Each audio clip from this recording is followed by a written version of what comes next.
This is the Golden Gate.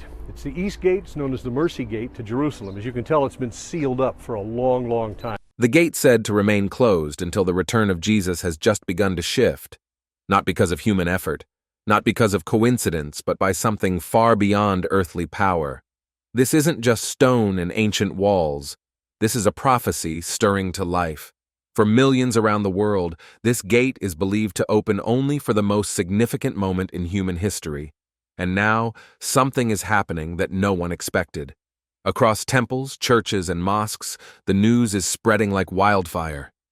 Pilgrims are pouring into Jerusalem, not to tour the city, but to witness what many are calling a sign, a gate that has withstood sultans, conquerors, earthquakes, and centuries of silence is beginning to move.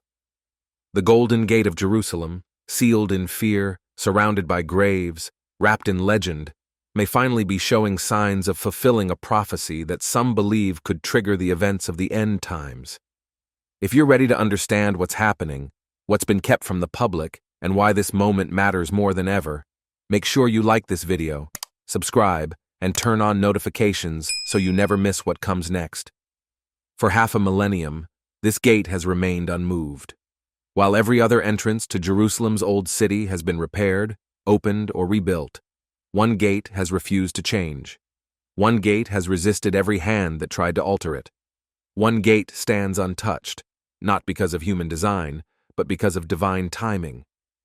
The Golden Gate looks directly toward the Mount of Olives, the very place where prophecy says the Messiah will return. In Jewish tradition, their Messiah is expected to enter through this gate. Christians believe Jesus himself will walk through it again. Two faiths, one doorway, and a shared sense of anticipation. But here's what's sending shockwaves through prophetic circles right now. After 500 years of complete stillness, something has shifted. Local witnesses are reporting unusual movements and activity around the site. Religious leaders from different faiths have quietly held emergency discussions. And perhaps most suspicious of all, mainstream news outlets haven't said a word. When prophecy starts unfolding, it rarely announces itself. It doesn't arrive with headlines or official statements. It begins in the quiet, through whispers, signs, and strange events. Only noticed by those paying attention, recent claims suggest that intersections of the gate have been accessed again. No public ceremony, no official explanation, just a sudden, silent disturbance that has believers and skeptics both on edge. Because if the ancient prophecies are correct, this isn't just a gate opening. It's not just historic. It could signal something far more monumental, something apocalyptic. In 1541, Sultan Suleiman the Magnificent didn't simply decide on a whim to seal the Golden Gate. Newly translated Ottoman records reveal something far more unsettling. The Sultan had been experiencing recurring dreams, visions of a mysterious figure approaching Jerusalem from the Mount of Olives, entering through the Eastern Gate, and transforming the entire city. Disturbed, and unsure what these visions meant, Suleiman sought guidance. He approached Jewish rabbis, Christian priests, and Islamic scholars, and all three traditions told him the same unnerving truth. This gate carried prophetic weight. Each warned him that it was tied to events of the end times, so Suleiman didn't just close the gate. He tried to lock away prophecy itself, but even sealing it wasn't enough for him. He ordered a Muslim cemetery to be placed directly in front of it, forming a double barrier. First, the graves would create ritual impurity, preventing Jewish priests from coming near. Second, he believed that if a Messiah truly came, he would have to perform resurrection to pass through, raising the dead to clear his own path. What Suleiman intended as a blockade may have actually become part of the prophecy. What he meant as prevention might have been preparation, because prophecy often turns human resistance into part of the plan. And the placement of the cemetery wasn't random. By putting graves in the direct path of the gate, Suleiman unknowingly set up the ultimate test of divine authority only someone with power over life and death could enter. Only someone capable of commanding resurrection could cross that threshold. In trying to stop prophecy, the Sultan may have arranged the perfect stage for its fulfillment. 2,000 years ago, Jesus chose this exact path for his entry into Jerusalem. He came from the Mount of Olives. He rode on a donkey. He passed through the Eastern Gate. None of it was random. Every detail aligned perfectly with prophecy. Centuries earlier, Zechariah 9:9 had foretold, "Rejoice greatly, O daughter of Zion. Your king is coming to you, humble and riding on a donkey." Jesus fulfilled that prophecy with precision, but the prophecy didn't end there. Zechariah 14:4 reveals another moment still to come. On that day his feet will stand on the Mount of Olives, east of Jerusalem, and the mountain will split in two. The same mountain, the same direction, the same gate, but his return will look nothing like his first arrival. Not a humble servant on a donkey, this time a conquering king whose very steps shake the earth. The gate that once welcomed the Prince of Peace is destined to welcome the King of Kings. The entrance that received the Lamb will one day receive the Lion of Judah, same prophetic stage, but a completely different kind of entrance. Now you can see why every attempt to alter this gate has been mysteriously halted. This isn't just an ancient doorway, it's the divine entry point for the most significant moment in history. In 1917, Muslim leaders planned to destroy the gate entirely. That very day, British forces captured Jerusalem, stopping the demolition immediately. In 1967, during the Six-Day War, Israeli forces had full authority to reopen it, but a respected rabbi stepped forward with a warning: "Only the Messiah may enter here." The plan was abandoned on the spot. In 1993, peace negotiators planned to symbolically open the Golden Gate as a gesture of reconciliation. But the night before the event, something unexpected happened. Both Israeli and Palestinian leaders reported having the same dream: a figure standing before the gate, shaking his head, saying, "Not yet, not by your hands." The ceremony was canceled without explanation. What chills prophecy watchers is that these weren't political disagreements or logistical problems. One by one, every key decision-maker simply reversed their decision, almost as if a wisdom beyond their own was pulling them away from acting too soon, and this pattern isn't new. Ottoman engineers attempted to alter the gate centuries ago, and their tools kept failing without reason. British archaeologists tried to excavate near the foundation, only to be abruptly reassigned. Jordanian forces planned to fortify the gate in 1948. But every drill bit snapped and every explosive misfired. It's as though the gate itself refuses interference again and again. Attempts to change it collapse, not because of human opposition, but because something greater seems to be guarding it until the appointed time. And while every other structure in Jerusalem's old city shows the wear of centuries, cracks, erosion, weather damage, the Golden Gate appears strangely untouched. Stonemasons say its condition is nearly impossible to explain. It's as if time itself moves differently around this prophetic doorway. Then came 2019, and everything shifted. During Ramadan, a maintenance worker claimed he heard voices praying from inside the sealed chambers of the Golden Gate. At the same time, the security cameras, normally covering every corner of the Temple Mount, mysteriously malfunctioned, but only in the area surrounding the gate. The most crucial footage simply vanished. Soon after, blurry photographs began circulating. They showed a strange, flickering light coming from within the sealed interior, a light with no logical external source, a light that seemed to pulse in a steady, almost heartbeat-like rhythm. Quietly, religious leaders from Judaism, Christianity, and Islam were shown the images. None of them offered any public explanation. All of them requested that the photos remain private. Here's what makes the situation even more intriguing: the response from Israeli authorities. Normally, any unusual activity on the Temple Mount sparks immediate investigation, press briefings, and official statements. But this time, nothing. No acknowledgments, no explanations, not even denials, just complete, deliberate silence. And that silence only deepens the mystery. When governments refuse to comment on something this significant, that silence often speaks louder than words. Prophecy doesn't usually break into the world with headlines or announcements. It appears through patterns that don't feel like coincidence, through shared dreams, through ancient scriptures suddenly revealing new meaning. Jesus warned that his return would be like the days of Noah, ordinary life continuing right up until the moment everything changes in an instant. The idea of the inner chambers opening while the outer gate remains sealed fits this pattern perfectly. First comes the hidden work before the visible transformation, the private preparation before the public revelation, the whisper before the shout. What's unfolding inside the Golden Gate right now may not be the final event, but the spiritual groundwork for the physical fulfillment that's still on its way. People who are paying attention are starting to notice. Local religious leaders say spiritual activity around the Temple Mount has increased. More people are reporting dreams about Jerusalem. More unusual signs are appearing in nature. And more events happening today seem to line up with ancient prophecies. For 500 years, the Golden Gate's silence has been its message. Its stillness has been its witness. Its sealed condition has spoken louder than words about divine timing and patience. But now, that silence seems to be shifting. That stillness seems to be waking up. The gate doesn't have to swing wide open to send a message.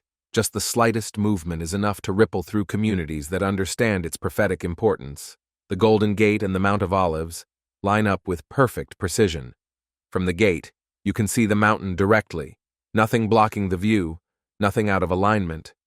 When you stand on the Mount of Olives, you can see the Golden Gate directly and without any obstruction. No other place in Jerusalem offers this kind of perfect face-to-face alignment, but here's where things move from remarkable to supernatural. The bedrock beneath both the Mount of Olives and the Golden Gate is made of the same limestone layer geologically. The two sites are connected beneath the surface. So when Zechariah spoke of the Mount of Olives splitting, he was describing an event powerful enough to impact the entire underground structure, linking these prophetic locations. Modern seismologists have confirmed a fault line running straight from the Mount of Olives toward the Golden Gate, and recent geological surveys have detected rising microtremors along this exact line, tiny vibrations happening far more frequently than normal tectonic activity can explain. Jerusalem appears in biblical prophecy more than any other city, over 800 times, and most of those references don't describe the past, but the future, not what Jerusalem was, but what it is destined to become. At the center of these prophecies stands the Golden Gate, the symbolic doorway between this present age and the age to come, and today's developments read like a prophetic checklist coming to life. The Sanhedrin restored, and more signs continuing to emerge. Temple vessels have been recreated.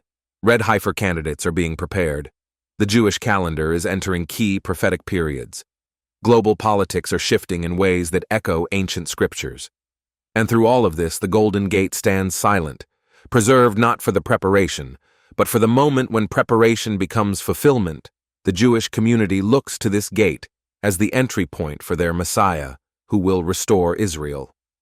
Christians believe Jesus will return through it at his second coming. Muslims recognize it as Bab al-Rahmah, the Gate of Mercy. Three major faiths, three different interpretations, but all centered on the same doorway. And the same hope. The Hebrew name reveals the heart of its purpose. Sha'ar Harachamim, the Gate of Mercy. Not wrath, not judgment, mercy. When this gate finally opens, it won't be for destruction. It will be an act of divine compassion, arriving at the moment humanity needs it most. Recently, interfaith leaders in Jerusalem have held quiet, unprecedented meetings about the Golden Gate. Rabbis, Christian pastors, and Islamic scholars, all sensing that something meaningful is drawing near. They may differ in theology, but on one point they agree. The long season of waiting may be coming to an end. Temple vessels have been recreated. Red heifer candidates are being prepared. The Jewish calendar is entering key prophetic periods. Global politics are shifting in ways that echo ancient scriptures. And through all of this, the Golden Gate stands silent, preserved not for the preparation, but for the moment when preparation becomes fulfillment. The Jewish community looks to this gate as the entry point for their Messiah, who will restore Israel. Christians believe Jesus will return through it at his second coming. Muslims recognize it as Bab al-Rahmah, the Gate of Mercy. Three major faiths, three different interpretations, but all centered on the same doorway. And the same hope. The Hebrew name reveals the heart of its purpose. Sha'ar Harachamim, the Gate of Mercy. Not wrath, not judgment, mercy. When this gate finally opens, it won't be for destruction. It will be an act of divine compassion, arriving at the moment humanity needs it most. Recently, interfaith leaders in Jerusalem have held quiet, unprecedented meetings about the Golden Gate. Rabbis, Christian pastors, and Islamic scholars, all sensing that something meaningful is drawing near. They may differ in theology, but on one point they agree. The long season of waiting may be coming to an end. Even this growing unity around the prophecy is, in its own way, prophetic leaders from 3 major world religions are sensing the same thing, focused on the same place, at the same moment in history. That alone is extraordinary. Every empire that attempted to destroy this gate has failed. Every ruler who tried to control it eventually fell. Every effort to open it too early has been mysteriously stopped. Why? Because this gate doesn't belong to any nation or leader. It belongs to prophecy itself. For nearly 2,000 years, the Golden Gate has stood as a symbol of patient expectation, a reminder that divine timing cannot be rushed, a physical sign that God's promises may take time, but they are never forgotten. Every day it stays sealed is another day of mercy. Every year it remains closed is another chance for humanity to turn back. Its silence speaks louder than any sermon, declaring with quiet certainty that what was foretold will come to pass. Its stillness speaks more convincingly than any argument about divine sovereignty. Its resistance to every human attempt at interference proves, more clearly than any theology textbook, that some doors can only be opened by the one who holds the keys. Prophecy is patient. Prophecy is precise. Prophecy is unstoppable.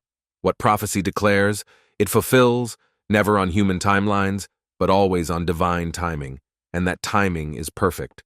The gate that has remained sealed for centuries is beginning to stir again.